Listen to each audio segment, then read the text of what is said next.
السلام کا مبارک ذکر خیر ہم قرآن مجید کی روشنی میں سیکھ رہے ہیں۔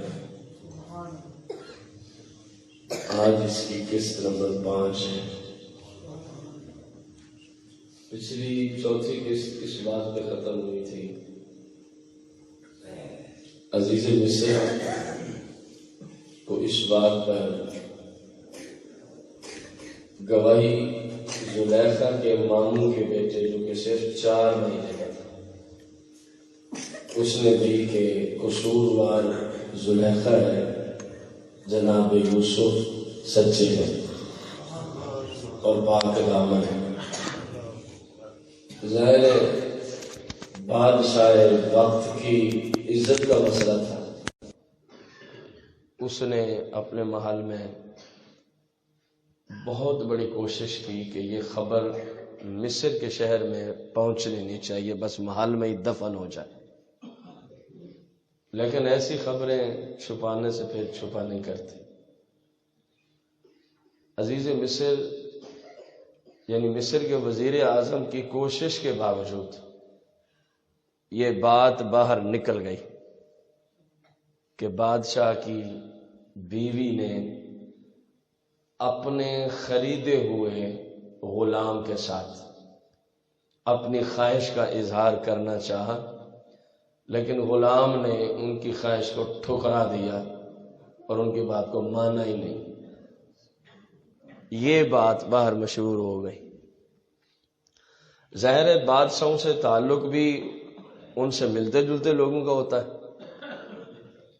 اشراف مصر کی عورتوں کے اندر جو مصر کے بڑے بڑے امیر زادے تھے، بڑے بڑے وزراء تھے، ان کی عورتیں آپس میں یہ کلام کر رہی ہیں، دیکھو جی زلیخا، اس کے کام دیکھو۔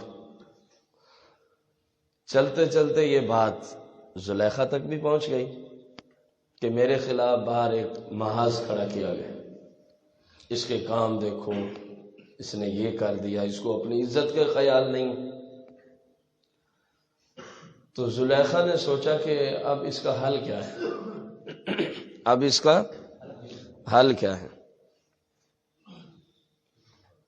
اس کے ذہن میں ایک بات آئی کہ آئی یا کسی سے مشورہ کیا، جو بھی ہے، جو ہمیں قرآن سے سمجھ آ رہی ہے، آپ کو بھی آ جائے گی جب آیات آپ سن لیں گے، کہ یہ اس لیے مجھے تانے دے رہی ہیں کہ میں نے جناب یوسف، جس کو یہ کہہ رہی ہیں کہ اپنا خریدا ہوا غلام، جناب یوسف کے سامنے اپنی خواہش کا اظہار کیا اور انہوں نے ٹھکرا دیا، اس کی وجہ کیا ہے؟ تو معلوم ہوا کہ وجہ یہ ہے کہ انہوں نے ابھی تک یوسف کو دیکھا ہی نہیں ہے، انہوں نے ابھی تک یوسف کو، تبھی یہ رٹ لگا رہی ہیں، ایک غلام ہی تو تھا، ایک بشر ہی تو ہے، توجہ سے بات سننی ہے، ایک غلام ہی تو تھا، ایک بشر ہی تو ہے، زلیخا کے کام چیک کرو، اس کو اپنی عزت کا خیال ہی نہیں، بادشاہ کی بیوی ہے، بادشاہ کی بیوی ہے۔ تو زلیخا نے دیکھا کیونکہ انہوں نے جناب یوسف کا حسن، اس لیے یہ باتیں کر رہی ہیں، کوئی ایسا پلان تیار کرتے ہیں کہ یہ بھی یوسف کے حسن کی جھلک دیکھ ہی لیں، پھر ان سے پوچھوں گی اب بتاؤ کہ میں مجبور ہوں اس معاملے میں کہ نہیں، میرا عذر ہے اس معاملے میں کہ نہیں ہے۔ جیسا تم کہتی ہو کہ ایک غلام ہی ہے، یعنی اس وقت تو ایک عام بشر بھی کہنا گوارا نہیں تھا، غلام، اپنا زر خرید غلام، تو پھر ان سے پوچھوں گی ہاں اب بتاؤ یہ کون ہے۔ یہ سارا قرآن کچھ ہی دیر کے بعد آپ بھی سن لیں گے۔ یہ پہلے حصے کو اللہ رب العزت نے سورہ یوسف آیت نمبر 30 کے اندر ذکر فرمایا، وقال نسوۃ فی المدینہ، وقال اور کہا نسوہ، عورتوں نے، فی المدینہ جو مصر کی رہائشی عورتیں تھیں، ان میں اشراف مصر کی بیویوں نے، ان کی بیٹیوں نے یہ بات کی۔ کیا بات تھی؟ امرأۃ العزیز، امرأۃ العزیز، عزیز مصر کی بیوی، عزیز مصر کی بادشاہ مصر کی بیوی نے تراود فتاہا عن نفسہ، اپنے نوجوان کا دل لبھانے کی کوشش کی، اپنی طرف مائل کرنے کی کوشش کی. قد شغفہا حبا، بے شک ان کے نوجوان کی محبت زلیخا کے دل میں گھر کر گئی ہے. یہ باتیں بار ہونے لگی، حتیٰ کہ اِنَّا لَنَرَاهَا فِي ضَلَالٍ مُبِينٍ، یہ باتیں ہونے لگیں لگتا ہے کہ زلیخا ساری کی ساری ہی اپنے نوجوان میں ڈوب چکی ہے محبت کے اعتبار سے. یہ آیت نمبر 30 کے اندر جو عورتوں نے مصر میں کہا اللہ رب العزت نے اس کا ذکر فرمایا. فَلَمَّا سَمِعَتْ بِمَكْرِهِنَّ، تو جب زلیخا نے سنا کہ میرے خلاف باہر کیا ہو رہی ہیں، باتیں شروع ہو گئی. اب زلیخا نے یہ ترکیب سوچی، یہ پلان تیار کیا کہ کسی طرح ان کو یوسف دکھایا جائے. یہ اعتراض اٹھ جائیں گے، یہ اعتراض، کیونکہ ان بیچاریوں کو پتہ نہیں ہے، انہوں نے دیکھا نہیں ہے ابھی تک. تو اشراف مصر جو زلیخا تک بات پہنچی تھی، کم و بیش مصر کے 40 عورتیں ایسی تھیں، بڑے بڑے امیر زادوں کی بیویاں، جو زلیخا کے خلاف یہ باتیں کر رہی تھیں. تو زلیخا نے ان 40 عورتوں کو اپنے محل میں ایک دعوت پہ بلایا، ایک دعوت پہ، اور یہ کہا کہ جتنا اعلیٰ قسم کی پوشاک آپ پہن سکتے ہوں، جتنا اعلیٰ قسم کے زیور آپ، وہ پہلے ہی ساری امیر زادیاں ہیں، مکمل طور پہ فل تیار ہو کے آنا ہے، میرے ہاں تمہاری دعوت. دعوت کا دن آ گیا، بادشاہ کی طرف سے دعوت. اللہ کا قرآن کہتا ہے کہ زلیخا نے ان آنے والی عورتوں کے لیے اعلیٰ قسم کی نشستوں کا اہتمام کیا بیٹھنے کے لیے، اور اعلیٰ قسم کے دسترخوان بچھائے، اور اعلیٰ قسم انواع و اقسام کے اس پہ کھانے، پھل، فروٹ، یعنی اس وقت جو ممکن تھا ایک بادشاہ کی استعداد میں، اس نے سارا کچھ ہی دعوت کے اندر کر دیا. سادہ لفظوں میں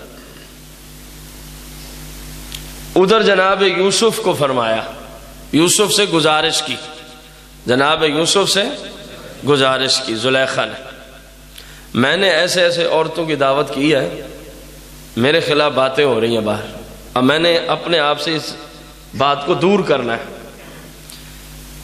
آپ نے ایک کرم فرمانا ہے، جب میں کہوں نا تشریف لائیے، بس آپ نے ادھر آ جانا ہے. جناب یوسف نے کہا میں تو نہیں آتا، عورتوں کے اندر میرا کیا کام ہے، عورتوں کے اندر. زلیخا نے کہا آپ کو آنا پڑے گا. آپ نے کہا میں نہیں آتا، میں. زلیخا شدید اصرار کرنے لگے. جناب یوسف نے حکمت سمجھی اسی میں، انکار پہ پتہ نہیں پھر یہ کیا کر ڈالے. کہا چلو ٹھیک ہے میں آ جاؤں گا.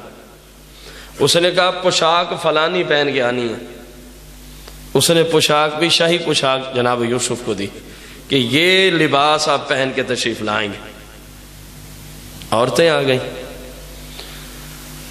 اعلیٰ قسم کے لباس میں ملبوس، اور مصر کے اشراف کی بیویاں جو خود حسن و جمال کی ملکائیں ہیں، اور پھر اوپر سے قیمتی ترین لباس اور زیورات سے مرصع،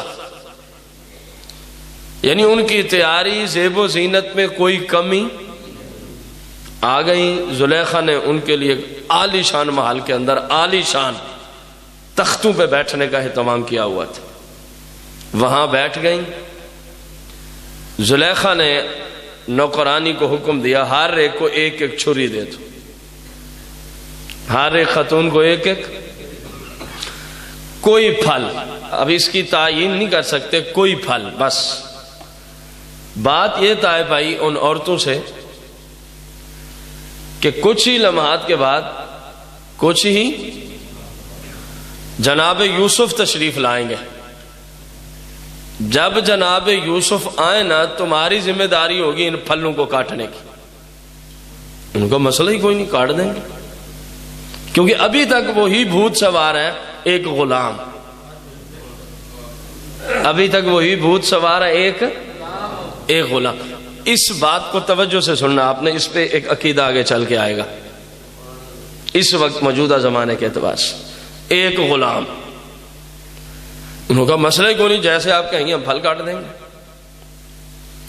وہ فل تیار بیٹھی ہیں, ہر ایک کے ہاتھ میں چھری بھی ہے, پھل بھی ہے, منتظر ہیں کہ وہ غلام آئے تو پھل کاٹے.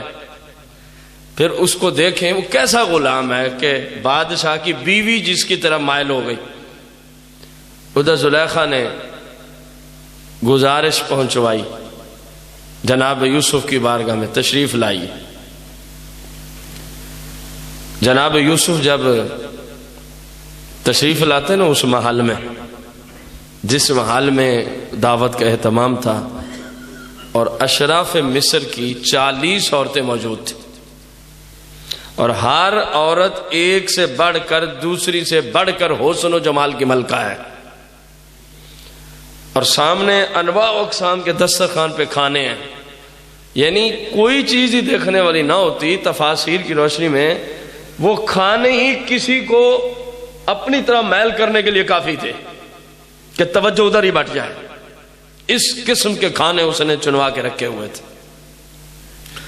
جناب یوسف جو آتے ہیں اس مالک کے لیے حمد و تعریف ہے جس نے ایسی پکیزہ مخلوق بنائی ہے.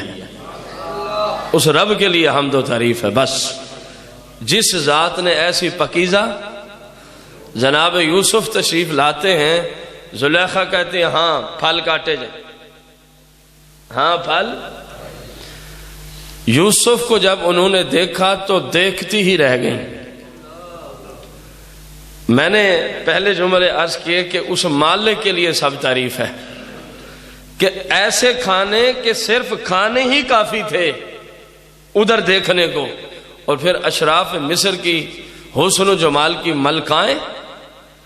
قربان جاؤں جناب یوسف پہ تشریف جو لاتے ہیں نگاہیں جھکی ہوئی, نہ کھانوں کی طرف مائل ہوتی ہیں نہ عورتوں کی طرف مائل ہوتی ہیں. پاک ہے وہ ذات جس نے ایسے پکیزہ لوگوں کو بنا دیا. ہر طرف حسن و جمال, ہر طرف حسن و جمال. اپنے زہریلے نکیلے پتہ نہیں کیا کچھ بکھیر کے کھڑا ہے دوسروں کو مائل کرنے کے لیے.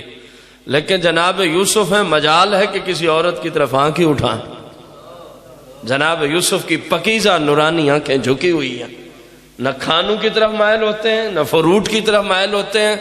بس صرف ایک جو وعدہ کیا تھا ٹھیک ہے میں آ جاؤں گا, اس کو پورا کرنے کے لیے جناب یوسف آ کے بیٹھ گئے. جناب یوسف آ کے ادھر زلیخا نے کیا کہا, وہ یوسف کو دیکھتی رہیں, ادھر سے پھل کٹنے شروع. یوسف کے حسن میں یوں محو ہو گئیں, گم ہو گئیں, ان کے ہاتھ کٹ گئے, ان کو خبر تک نہ ہوئی. عورتوں کے ہاتھ کٹ گئے جن کو چمٹی کاٹ ڈالے تو پورے گھر کو پتہ چلتا ہے. عورت کی جو حالت ہے آپ سب جانتے ہیں. اپنے ہاتھ سے اپنے ہاتھ کو کاٹ ڈالا, اپنے ہاتھ سے اپنے ہاتھ کو کاٹ ڈالا. لیکن مجال ہے کہ کسی کو خبر بھی ہوئی ہو, مجال ہے کہ کسی کو خبر بھی ہوئی ہو. تو پھر جب انہوں نے یہ کیا اور یوسف کے حسن کو دیکھ لیا تو پھر پتہ ہے جملے کیا تھے. اب تک تھا غلام غلام کی رٹے, ایک غلام کے پیچھے پڑ گئی ہے, ایک غلام کی محبت میں گرفتار ہو گئی ہے. اب رب کا قرآن کہتا ہے فلما رأیناہو, جب عزیز مصر کی بیوی کی خواہش پر جناب یوسف تشریف لائے اور اشراف مصر کی عورتوں نے جناب یوسف کے حسن و جمال کو دیکھا تو رب فرماتا ہے اکبرناہو, فوراً ہی کہنے لگیں یہ تو کوئی بڑی شان والا بندہ ہے, غلام نہیں ہے, یہ بڑی شان والا بندہ ہے. وَقَطَّعْنَا أَيْدِيَهُنَّ، اور اپنے ہاتھوں کو ہی کاٹ بیٹھی. وَقُلْنَا حَاشَا لِلَّهِ مَا هَذَا بَشَرًا، وَقُلْنَا، اور وہ ساری عورتیں بول اٹھیں، حاشا للہ، حاشا للہ، حاشا للہ، سبحان اللہ. حاشا للہ کا معنی ہے سبحان اللہ، ما ھذا بشرا، یہ تو بشر ہی نہیں ہے. اللہ اکبر، یہ تو دیکھا نہیں تھا تو غلام، زر خرید غلام، ایک غلام کے پیچھے پڑی ہے، اور جب دیکھ لیا تو رب کا قرآن گواہی دیتا ہے. کہنے لگیں حاشا للہ ما ھذا بشرا، یہ بشر ہی نہیں ہے. تو اے عورتوں پھر یہ کیا ہے؟ ان ھذا الا ملک کریم، یہ تو کچھ بہت بڑی شان والا فرشتہ ہے، یہ انسان ہے ہی نہیں، بشر ہے ہی نہیں.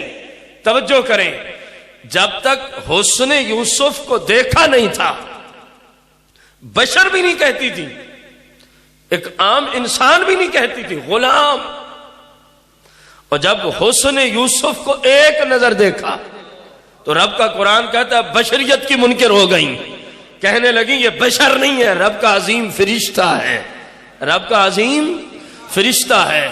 بس سیم یہی بات ہم کرتے ہیں آج. پہلے حسن یوسف اور پھر حسن مصطفیٰ، پھر عقیدہ اہل سنت اور عقیدہ صحابہ و اہل بیت، اور پھر آپ کو بھی سمجھ آ جائے گی کہ اللہ کے فضل سے اہل سنت حق پہ کھڑے ہیں.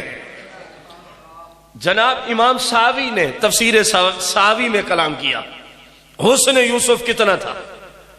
فرمایا حسن کے جتنے بھی حصے ہیں رب جانتا ہے، اس کا صرف ایک حصہ رب نے جناب یوسف کو دیا ہے. تفسیر ساوی عربی زبان کی تفسیر ہے. کتنے حصے؟ حسن کا صرف ایک حصہ جناب یوسف کو دیا، اور مصطفیٰ کریم کو حسن کل عطا فرمایا. جناب یوسف کے پاس حسن کا ایک حصہ، جناب مصطفیٰ کریم کے پاس حسن کل. یہاں پہ ایک سوال ہوگا، پھر عقیدے کی طرف چلیں گے. جس کو ایک حصہ ملا اس پہ تو عورتیں فتنے میں مبتلا ہو گئیں، اس پہ تو عورتیں فتنے میں مبتلا ہو گئیں. اور جو حسن کل کا مالک ہے وہاں تو کبھی نہیں سنا کوئی عورت ان کو دیکھ کے فتنے میں مبتلا ہوئی ہو. تو مفسرین نے اس کا جواب لکھا، یوسف کو حسن کا ایک حصہ ملا، لیکن رب نے اس حسن پہ اپنے جلال کے پردے نہ ڈالے. حصہ ایک ہے یوسف کے پاس، لیکن رب نے اپنے جلال کے پردے، یعنی حسن یوسف کو ظاہر کر دیا، چھپایا نہیں جلال کے پردوں سے. لیکن مصطفیٰ کریم علیہ السلام کو حسن کل عطا فرمایا، حسن کل عطا فرمایا، اور اپنے فضل سے اپنے جلال کے پردوں سے چھپا ڈالا. اپنے فضل سے اپنے جلال کے پردوں سے چھپا ڈالا کہ جب ایک حصہ ملے تو عورتیں فتنے میں مبتلا ہو گئیں، اور جس کو حسن کل ملا تو پھر کائنات بچتی کیسے؟ پھر کائنات بچتی کیسے؟ تو رب العزت نے اپنے جلال کے پردوں سے اپنے حبیب کے حسن کو چھپا ڈالا، اپنے حبیب کے حسن کو. تو ہم پوچھتے ہیں ان سے جو آج کہتے ہیں ہمارے ہی جیسے بشر ہے، ہمارے ہی جیسے. شکر ہے رب کا کہ چلو اپنے جیسا بشر تو ابتدا مان ہی لیا. عزیز مصر کی بیوی کی طرف جب عورتوں نے نسبت کی تھی انہوں نے تو بشر ماننے سے ہی نیچے والا جملہ بولا تھا، ایک غلام. بشروں میں غلام کی شان کم ہوتی ہے، بشروں میں غلام کی شان کم ہوتی ہے. وہ کہنے لگی غلام کے پیچھے پڑی ہے، اس کو اپنی عزت کا خیال نہیں. جب دیکھا حسن یوسف کو تو پھر رب کا قرآن آج تک گواہ ہے، کیا کہنے لگی؟ سبحان اللہ، یہ کوئی بشر ہو نہیں سکتا، یہ سرے سے بشر ہی نہیں ہے بلکہ یہ رب کا عظیم کوئی فرشتہ ہے. تو یہی بات ہم ان کو کہتے ہیں.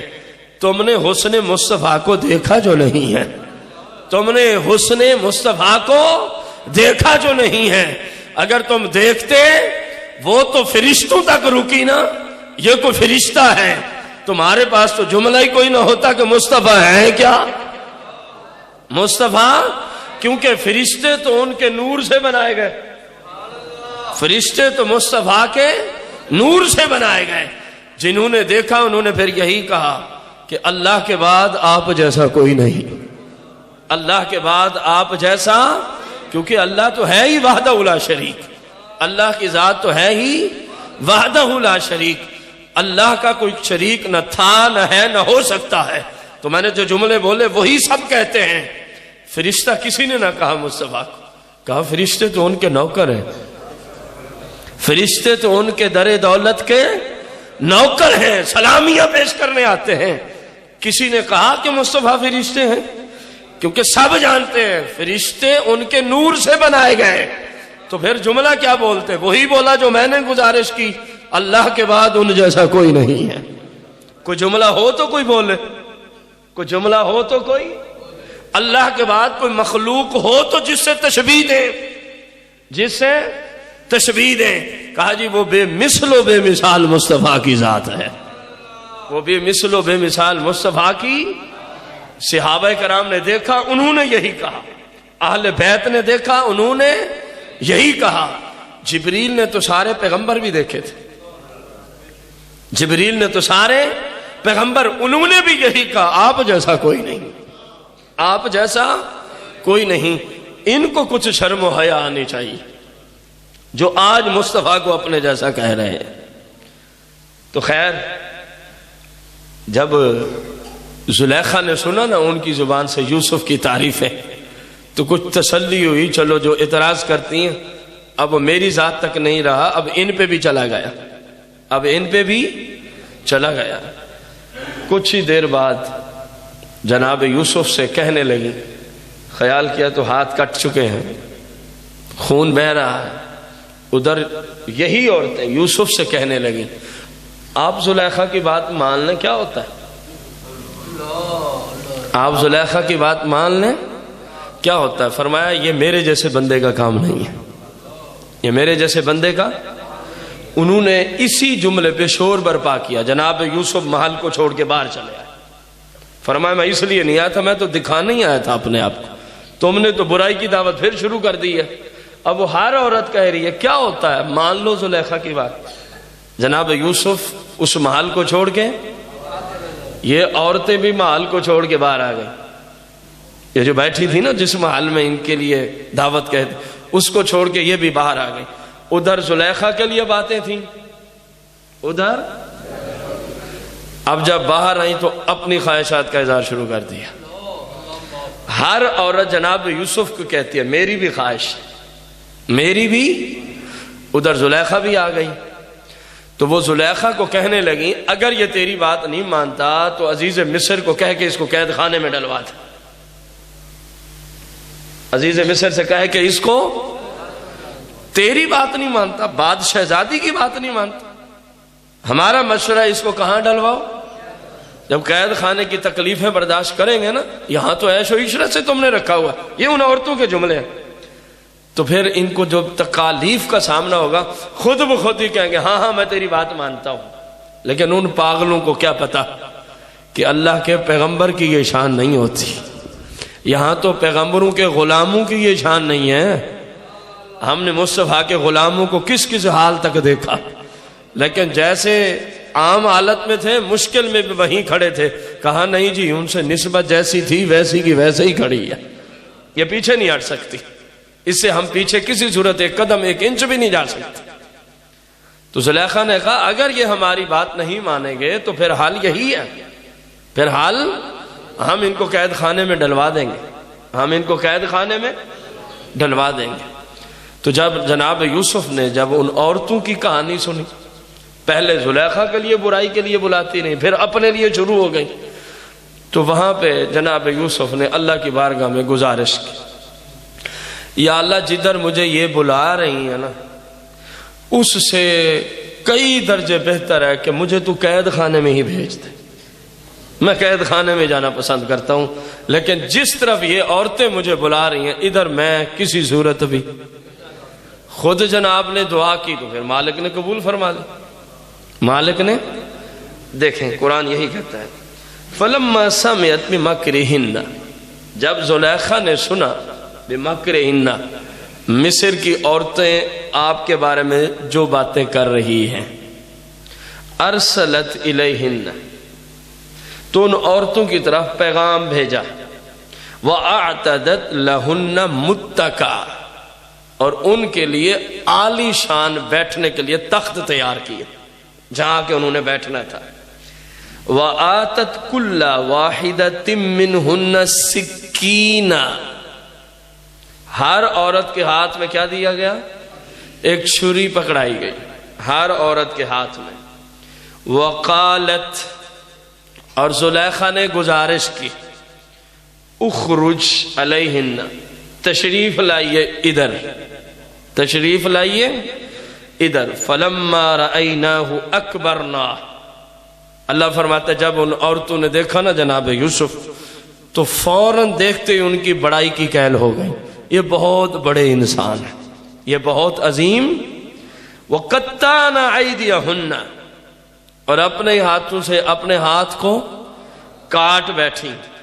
وَقُلْنَ حَاشَ لِلَّهِ، اور بول اٹھیں سبحان اللہ، مَا هَذَا بَشَرًا، یہ کوئی بشر نہیں ہے، یہ کوئی انسان نہیں ہے، ان ہذا نہیں ہے یہ، الا ملک کریم، یہ عظیم فرشتہ ہے، یہ عظیم فرشتہ ہے، نہ ہمیں دیکھتا ہے، نہ فروٹ کو دیکھتا ہے، نہ کھانوں کو دیکھتا ہے، حالانکہ ہم حسن کی ملکائیں ہیں۔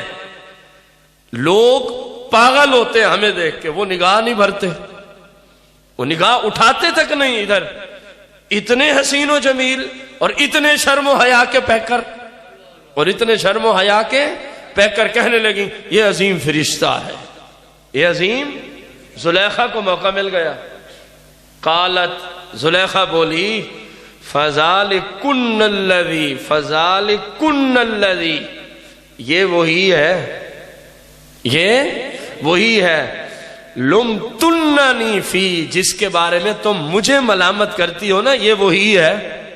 کل تک غلام غلام کی رٹے تھی، اب تم کہتی ہو بشر ہی نہیں ہے، عظیم فرشتہ ہے، عظیم۔ وَلَقَدْ رَاوَدتُّهُ عَن نَفْسِهِ، میں نے کوشش تو بڑی کی کہ میری خواہش کو یہ پورا کریں، لیکن فَاسْتَعْصَمَ، انہوں نے اپنے آپ کو محفوظ ہی رکھا، انہوں نے اپنے آپ کو پاک دامن ہی رکھا، محفوظ ہی رکھا۔ وَلَئِن لَّمْ يَفْعَلْ مَا آمُرُهُ، زلیخا کہنے لگی جو میں کہتی ہوں، کوشش تو کر رہی ہوں میری بات مان لے، اگر انہوں نے میری بات کو نہ مانا، لا یسجنن، تو ہم پھر ان کو قید خانے میں ڈلوائیں گے، ہم ان کو قید خانے میں، وَلَا يَكُونَ مِنَ الصَّاغِرِينَ، پھر قید خانے میں ان کو مشکلات کا سامنا کرنا پڑے گا۔ میں نے مفہومی ترجمہ کیا اس آیت کا آخری سے، پھر قید خانے میں ان کو پریشانیوں کا سامنا کرنا پڑے گا، پھر وہ بھی اور باہر والی عورتیں بھی، سارے اسی کام کے لیے شروع ہو گئے۔ پہلے ایک زلیخا تھی، اب 40 اور بھی مل گئیں، ہر عورت اپنی طرف، ورنہ قید خانے میں ڈلوا دو، نہیں مانتے تو قید خانے میں۔ قال، جناب یوسف نے گزارش کی، ربی، اے میرے رب، السجن، یہ جو قید خانہ ہے نا، احب، مجھے بہت زیادہ پسند ہے، محبوب ہے، الیہ مما یدعوننی الی، جس برائی کی طرف یہ عورتیں مجھے بلا رہی ہیں نا یا اللہ، اس کی بنسبت احب، کئی گنا زیادہ میں پسند کرتا ہوں قید خانے میں جانے کو۔ قید خانے میں نوجوان بیٹھے ہیں، کوئی سمجھ بھی آئی ہے آپ کو کہ شرم و حیا کس چیز کا نام ہے، پاک دامنی کس چیز کا نام ہے؟ پتہ بھی ہے کہ قید خانے میں عزیز مصر کتنے ظلم کرواتا ہے قیدیوں کو، لیکن اللہ کی بارگاہ میں دعا کر رہے ہیں، اللہ کا پیغمبر 41 عورتیں بلا رہی ہیں برائی کی طرف، اور جس کو دیکھو اپنے اعتبار سے اگلی سے حسین و جمیل زیادہ ہے، لیکن پاک دامن ہوں تو ایسے عرض کی مالک یہ زیادہ سے زیادہ قید خانے کی دھمکی دے رہی ہیں، میں خود دعا کرتا ہوں مجھے تو قید خانے ہی بھیج دے۔ جس برائی کی طرف یہ بلا رہی ہیں اس سے کئی گنا، احبو کا ہم ترجمہ نہیں کر سکتے کہ کتنا گنا زیادہ آپ کو پسند ہے قید خانہ بنسبت برائی کی طرف قدم بڑھانے کی۔ یا اللہ مجھے وہیں بھیج دے۔ وَإِلَّا تَصْرِفْ عَنِّي كَيْدَهُنَّ أَصْبُ إِلَيْهِنَّ وَأَكُن مِّنَ الْجَاهِلِينَ۔ تو اللہ فرماتا ہے فَاسْتَجَبْنَا لَهُ رَبُّهُ، تو جناب یوسف کے رب نے جناب یوسف کی دعا کو قبول فرما لی۔ کون سی دعا؟ قید خانے میں بھیج دی۔ فَصَارَفَ عَنْهُ كَيْدَهُنَّ، بس اللہ نے ان عورتوں کے مکر و فریب کو جناب یوسف سے دور فرما دیا، جناب یوسف سے۔ انہو هو السمیع العلیم، کیونکہ اللہ سننے والا بھی ہے جاننے والا بھی ہے، سننے والا بھی ہے جاننے والا بھی ہے۔ اب قید خانے میں کیسے ڈلوایا؟ زلیخا عزیز مصر کے پاس پہنچ گئی، ہر کوئی اپنے گھر چلا گیا، کہنے لگی اب یہ جو بدنامی باہر پھیل چکی ہے نا، اس سے بچنے کا ایک ہی حل ہے، اب تو مجھے عورتیں آ کے تانے دیتی ہیں، پہلے سے اب کام زیادہ ہوگا کیونکہ 40 عورتوں نے ہاتھ کاٹ ڈالا۔ اس نے کہا وہ کیا حل ہے؟ تیری عزت اسی میں ہے کہ تو جناب یوسف کو قید خانے میں ڈال دے۔ باہر یہ تاثر دیں گے عزیز مصر نے ایسے تھوڑی قید خانے میں ڈالا، معاذ اللہ ثم معاذ اللہ، کوئی جرم تھا تو ڈالا۔ زلیخا یہ کہنے لگی عزیز مصر سے تیری عزت اب اسی ایک کام میں محفوظ، اور اصل میں اس کا یہ تھا کہ میں قید خانے میں ڈلواؤں گی تو میری بات ماننے کے لیے، کیونکہ یہاں شاہی محل میں رہتے بادشاہوں کی طرح زندگی بسر فرما رہے ہیں، اور ادھر قیدیوں میں جب جائیں گے تو 1 دن 2 دن حد 3 دن کے بعد کہیں گے ٹھیک ہے مجھے نکالو، میں آپ کی بات ماننے کے لیے تیار ہوں۔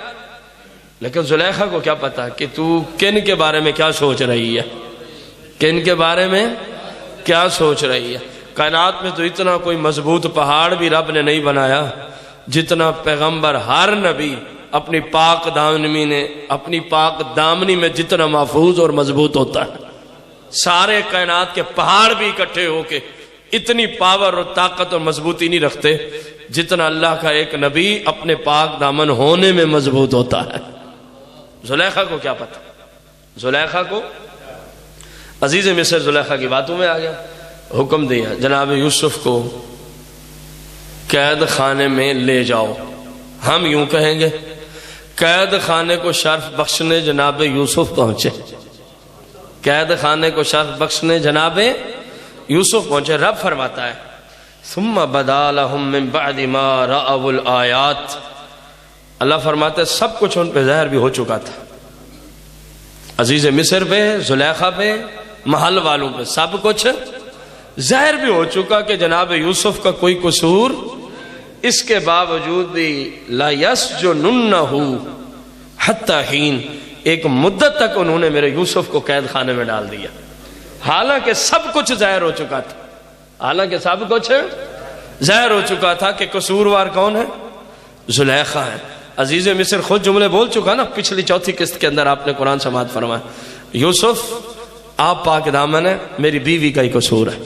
اللہ فرماتا ہے سب کچھ دیکھ کے بھی کہ حق یوسف کے ساتھ کھڑا ہے، زلیخا ظلم پہ تلی ہوئی ہے، اس کے باوجود بھی انہوں نے ہمارے یوسف کو حتی حین، ایک مدت تک قید خانے میں بھیج دیا، لیکن میرا یوسف پھر بھی صبر سے کام لے گا، میرا یوسف پھر بھی صبر سے کام لے گا۔